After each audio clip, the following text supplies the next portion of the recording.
D&D Beyond now fits in the palm of your hand with the free D&D Beyond app. It's the perfect toolset for beginners, regular players, and seasoned dungeon masters. Play faster with the guided character creator and access your character sheets, spells, and abilities wherever you go. All of your adventures and source books are at your fingertips, even when you're offline. Easily find and access the rules you need when you need them. With more features to come, download the free D&D Beyond app today.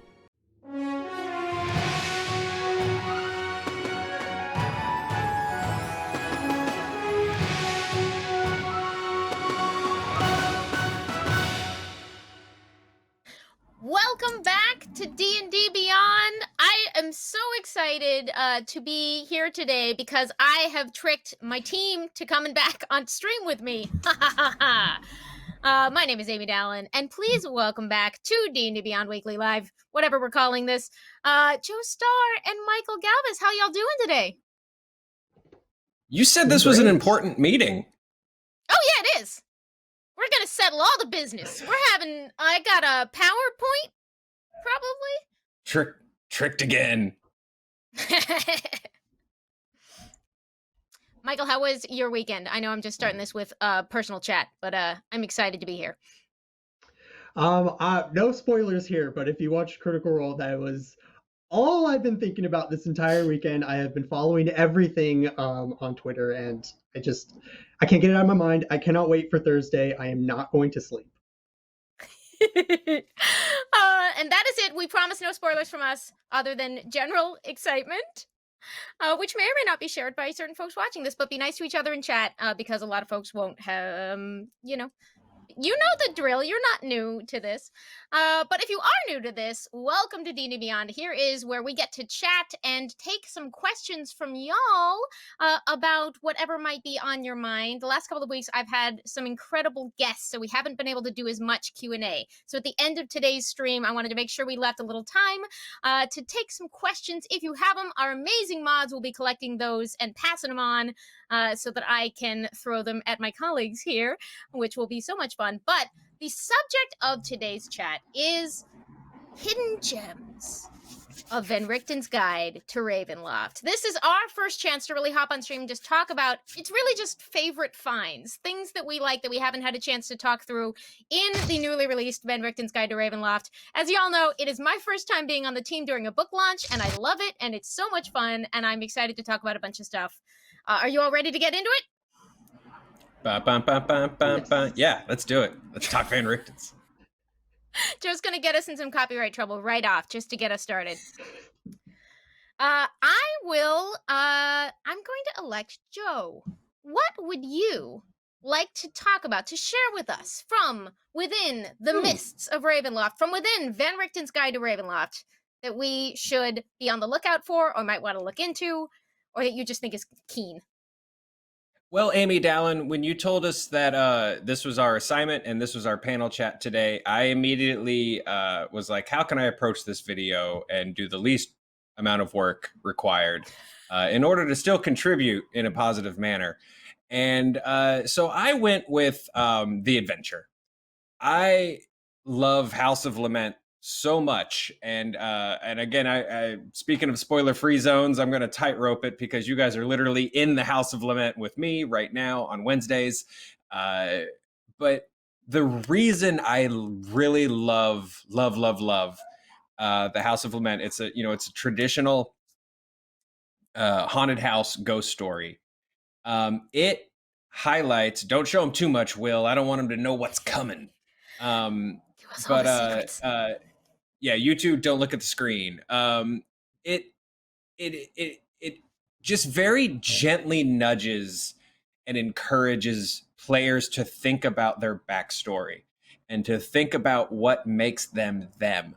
Because horror stories, and especially haunted house stories, I think, because ghosts are sort of this like reflection of us and our fears and regrets and hopes and dreams.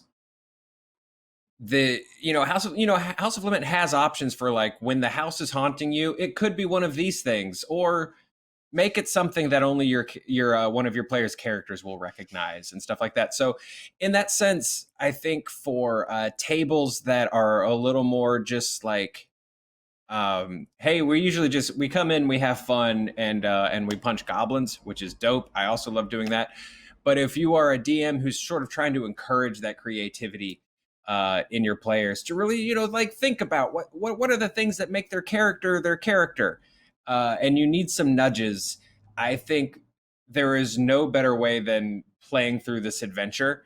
And even if only one of your players does the homework and is like, here's 4 things about my character, and then you have that great moment at your table the first time, like that literally comes back to haunt them in this adventure, that's such like a cool moment for the whole table to like watch that exchange. And then all of a sudden they're thinking, oh my God, like, where is my paladin from? Like what horrible things happened in his past that can, I want to get scared with with character driven sadness too. So yeah, House of Lament. I'm just enjoying running Rip and Eli and Melly's Jacqueline through it. But just the adventure itself is so fun, and I think there's so much to learn and gain as players and DMs by running it. And I hope I this just isn't talked for giving 20 away anything. minutes. No, that was wonderful. I hope this isn't giving anything away, but you did have us use the Seeds of Fear, which is one of the it's in the running maybe chapter 4, the running the game section of Van Richten's, where you can choose some things that might be fruitful sources for your character, and sort of it's wonderful because it as a player was sort of like, you might have a general idea of who they are, but you can sharpen it and add specifics. And for instance, I got inspiration for my character directly from that request in ways we have partially already seen and hopefully will continue to. Or maybe, hopefully not. Everything is fine and dandy from here on out, actually. That'll never come up again, right? Perfectly normal house. Great. House of regular times. Yes. Yeah, from here we just go into the backyard and enjoy a nice tea party in the garden. Yeah, it's going to be so nice. Just a little barbecue. Yeah, no, it's going to be good. It's going to be really good. Yeah. Van Richten throws on some burgers, opens up a red wine, and it's super fun from here on out. No worries, guys. All right. I am going to, let's see. I cheated and picked 2. But I will go ahead and, you know what? We're going to start with this one. I love, and this is less a hidden gem of Ravenloft and more just a thing that I am fascinated by in it. But I love the dimensions of the difficulty of traveling the mists, which is obviously going through the mists, and the fact that they can be open and closed has been a classic feature of Ravenloft in, I think, all of its different editions, as far as I know. But the specific way that it works in 5e, in 5th edition, in Ben Richten's Guide to Ravenloft is really, really delightful to me.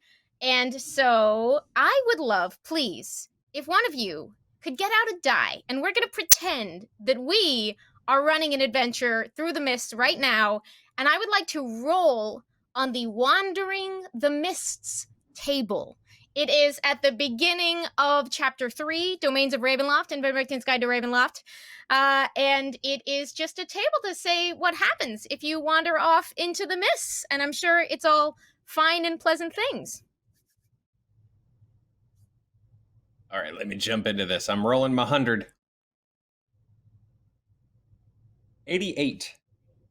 All right, with an 88. Ooh, you went straight for You die. other creatures appear within the mists. Let's see. That calls for a follow-up roll, actually. Roll any die. Just any? Why does that make it so horrible? I'm rolling a 20. Mm-hmm. That makes it so much worse for some reason. 17. On a 17, an odd number. Ooh, had you rolled an even number, a lost and terrified commoner would have appeared. But instead, with your 17, if you rolled an odd number, 2d6 skeletons, or 1 unspeakable horror, see Chapter 5, appears. After that encounter, should you survive, another 1d6 hours passed, you're still lost on those mists, and then you just roll on the table again. You just wander until the next thing happens on this table, Joe. Not into this. I mean, that's literally 2007's The Mist. You're just sneaking around, and then a Cthulhu gets you. Oh god, that's so fun. In our game, no one's tried to leave. You all seem too smart to do it, but hopefully Melly just like tries to make a run for it and doesn't know better, and then I get to break out the D100 table. And I love that some of it's just wandering for a while and rolling again. Some of it, I love one of these outcomes. Characters emerge on stable ground a mile from where they entered at midnight of the night after they entered the mists. Dumps you right back out where you came from with some missing time. Just missing time. Yeah, I dig that. I love also, so if you had landed in one of the other domains, they have provided, once again, a separate table if you actually make it to another domain that could determine where you land. So please, one more roll if you would. Should I want to use this, I have an option for rolling to find out where you get spat out. Michael, do you want to do this one? Do you want to end up in a domain? I would love to roll on this table. This table feels very Beetlejuicy, where you walk out the back door and end up on Mars with the sandworms. Yes, and it's that kind of nightmare logic, as Wes was talking about, that it doesn't obey normal rules, that you can just come out either a mile from where you came in or in one of these more or less cursed places. So I got a 32. On a 32, oh yes! Well, I mean, maybe not for you, but for us, you have landed in Har Akir, which of course we talked about here a few weeks ago. One of my favorite of the domains, which I think we didn't get to talk about last time because I had not put the pieces together, but was worked on by a bunch of great people, including the author Kate Tempest Bradford, which I thought was a really cool get, honestly, for people to contribute to and help evolve the mythology behind these domains. So you will get to do some sightseeing in Har Akir as a result, assuming you made it past the skeletons and or unspeakable horror that came out of the mists.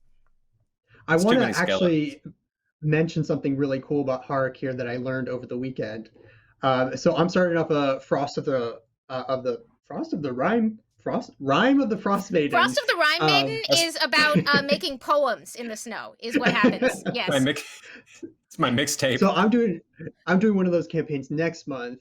But my players, I let them use anything out of Van Richten's, and so one of them wants to make a reborn. They're like, what's a reborn look like? I don't understand. I don't want to look like Frankenstein's monster. And so I started like digging into Van Richten's, and actually, in Har Akir, the reborn appear as mummies, because culturally, when a person dies in Har Akir, they are mummified and then buried so that they might be used by the Dark Lord later in life. So I told them, you can look like a mummy if you want. I love that. Dark Lords have a lot of ways of arranging the domain to their convenience, which opens up a lot of storytelling possibilities that could be cool or very creepy, depending. I'm very excited to see you drop a Dark Lord into your player. Just right into him. Oh, yeah. I don't know how. I'm definitely, the myths are going to be a part of this campaign. I'm going to have them fall into a domain of dread. It's just too appropriate with some of the backstories that they're coming up with. Spoilers for Michael's players. Yeah. All right. Michael, did you have something you wanted to share from a hidden gem or just a thing that you loved out of Ben Richten's Guide to Ravenloft? I sure did. So I love the monsters in this book. So if you haven't looked at the monsters in Van Richten's Guide, there's something that really stood out to me about this collection. And it's that each monster is, there's a lot of thought that's been put into them. so that it's very easy to write around them if you're, writing your own adventure, or if you're trying to inject something into your current campaign. So, for example, I'm going to butcher the name, but the Necrocore, I believe it's called. It's essentially the artwork is just a vial of blood with a face on it. And the story behind these creatures is that they're kind of like liches in that they're very hard to kill. So their whole thing is that they can take control of other characters, and you might destroy them. You might find out how to defeat this creature. However, because whenever they take control of something, they inject a little bit of their blood into you. And so when you kill them, 1d10 days later, the creature respawns in one of the bodies that it formerly controlled. So it's like these types of details that are just like horrifying, but also like they can be part of your story for more than just an encounter. Like you could encounter this creature and then just have your players kind of forget about it, and then one morning your character just wakes up and there's like a face that's grown out of their flesh, and uh-oh. Good luck. I wonder, that could even lead potentially to one of the sort of the symbiosis dark gift, right?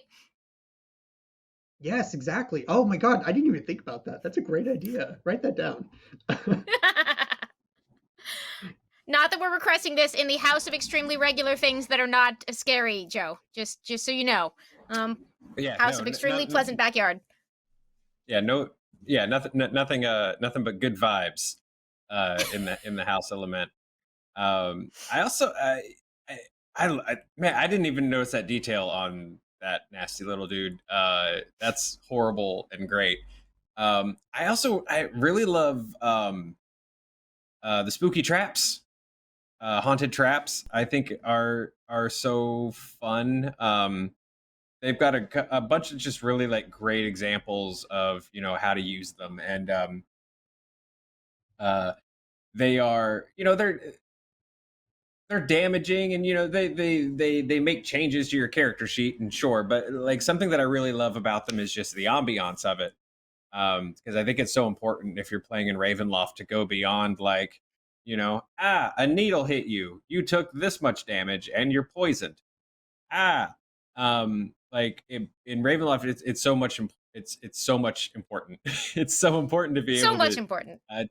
It's so much important, you guys, to be able to just go a little further and set up that ambience. There's a haunted trap where there's like a cursed musical instrument, and your characters start to hear sort of this faint like haunted music playing, and if they fail a save, then they're caught in this trap where they're dancing to the music, and just like caught in this loop. And there's just something so like wonderful and like haunting of Hill House, or the haunt, or even the Haunted Mansion, about that to me, just being like stuck in this weird place, or traps that trigger something horrifying that happened in the past, right where you're standing, and like seeing it drives up your fear and heightens your character's stress, which I just think that stuff is super, super fun. It's a nice way to incorporate jump scares into D&D. Note to self, look out for scary music in the house of extremely pleasant backyard. I also cheated and pulled another one because I have I have a lot of faves from this book. But one thing I loved in it is that with all of the domains and the Dark Lords, we get this incredible suite of villains, of, this full spectrum, from what I consider somewhat sympathetic, even though they've already, they've all crossed past the point of no return or they wouldn't be here. And then to the the completely unsympathetic, just terrifying monster of the night kind of villains. And there's this amazing variety among them, and these amazing backstories that they've all been given. But in addition to that, and in addition to the fact that this book gives you a bunch of tools for making your own stuff, if you want to, it also gives you all these little bites of lore that I loved very much, some of which are sort of updates and pulling things in from Curse of Strahd, some of which are bringing in classic characters from previous versions of Ravenloft, and you get this section that is the I want to say Travelers in the Mist or Wanderers in the Mist, two different sections that are sort of notable groups and NPCs for the world of Ravenloft. And I don't want to spoil anybody's adventures if they encounter any of these characters, but I love the way they're woven into the book. If folks saw Wizards put out a blog post. I think Wes wrote it. Our recent guest, Wes Schneider, the amazing project lead on this, wrote about running horror and a lot of great advice, and then closed with this sort of little Easter egg thing that was sort of things you can look for in it. And I'm still finding some of these places where, yes, an early chapter features letters from a bunch of NPCs, and you'll spot them in the art elsewhere in the book. And they have a little profile at the end of one of the chapters. And two of my faves that I want to talk about today are Alana Gray and Arthur Sedgwick. And they have a little bio in the Mist Wanderers section. And they might sound familiar, either if you know previous versions of Ravenloft or if you know some other areas of pop culture, because known as the Great Detective, Alana Gray possesses an unrivaled deductive mind. The century-old elf has a knack for seeing through falsehoods, a talent aided by decades of experience and science-driven deductive methods. Etc., skipping spoilery backstory stuff. During this time, he met the young physician Arthur Sedgwick, so master detective, physician buddy, who became his partner and saved Alanic's life countless times. The pair's adventures, including several deadly encounters with the Kargat, they're from Darkon, eventually led them to relocate to Portalacine in Dementlu, another one of the domains. I keep saying realms when I mean domains. A mystery involving a shape-shifting serial killer resulted in a fall from a roof that paralyzed Alanic's legs. Within the following month, the pair created a custom wheelchair for Alanic, and they married. Okay, so spoilers for lore, but it turns out these two are the ones, and I not that I realized this in just prepping for the stream, but I loved the moment that I first put together that this description went with the incredible art of facing down the carionets that we were talking about a little while ago, and all the little pieces of backstory started falling into place, and the letter from the first chapter started falling into place, and like everything else in this book, it's just there if you want to use it in your game, to run into these two, to solve mysteries with them, to get competitive with them, I don't know, to do whatever you want. It's your game. But they have amazing little entries in here, and I'm just so excited to meet and or re-meet them in the version that we get in Van Richten's Guide to Ravenloft. So that was my fave.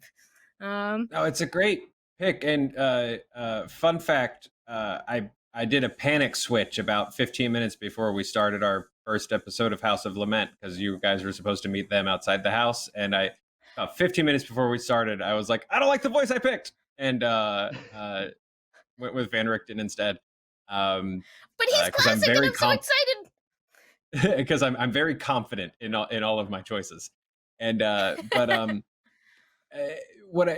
just to piggyback Amy, and I'm not trying to sound too used car salesman, right? But I love just how much, I feel like at the end of every paragraph of this book, there's an adventure hook, or there's everything. It's here's the entry for spooky hat.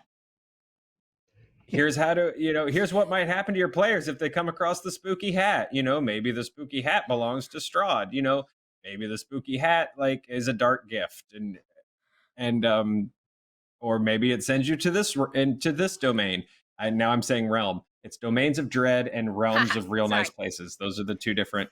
But I just love it's hooks on hooks on hooks on hooks. So if you did want to do an adventure where you just kind of said, screw it, I got nothing planned, they're going to walk into the mists, we're going to start with that rolling table, and we're just going to start seeing where we go. You could run this thing for years, just purely based on the 20 hooks per page. So yeah, no, I love that. Yeah, I think even adding on to that, each of the domains of dread covered in the book, they give you examples of talismans that that are kind of function as a key into that specific domain of dread. You're not limited to just those options, though. I mean, a lot of characters will get trinkets as part of character creation. They'll just pick up like, oh, I don't know, I have a acorn in my pocket for whatever reason. You can go into your player character's character sheets and see what trinkets they picked up, and then see if any of those, inspire you to kind of push them into a certain domain, and that could be kind of like your way to take your players temporarily from maybe you're doing Storm King's Thunder, and so you see this particular trinket, and you're like, you know what? Maybe the mist will roll in and capture these players because this one character just happened to have a talisman. And the acorn could lead you to any one of the forests in one of the folk horror domains, for instance. That would be a sort of perfect, like it's a piece of that. And of course, when I was talking about traveling the mist earlier, those talismans are how you can try to short circuit that randomly ending up in different places or places of your DM's choice, which I love because then it creates this sort of economy of locating these special items that have that extremely, like it really, really matters whether you find the thing. If the thing is the only way you can for sure get to the place you need to go. Yeah, especially if you're running like Candlekeep Mysteries. I mean, all of those adventures are all about finding something. It doesn't have to be a book, or maybe there's a book and there's something beside it that is of interest to your players that you can later use as an adventure hook. Spooky hat. They stole something spooky from. Hat. Okay, Joe, a spooky Yeah. hat. And all the curses that will ensue. So those are just a few of the things that we are excited about in Ben Richten's Guide to Ravenloft, this being our first chance to sort of all sit down and talk it through together. It's D&D.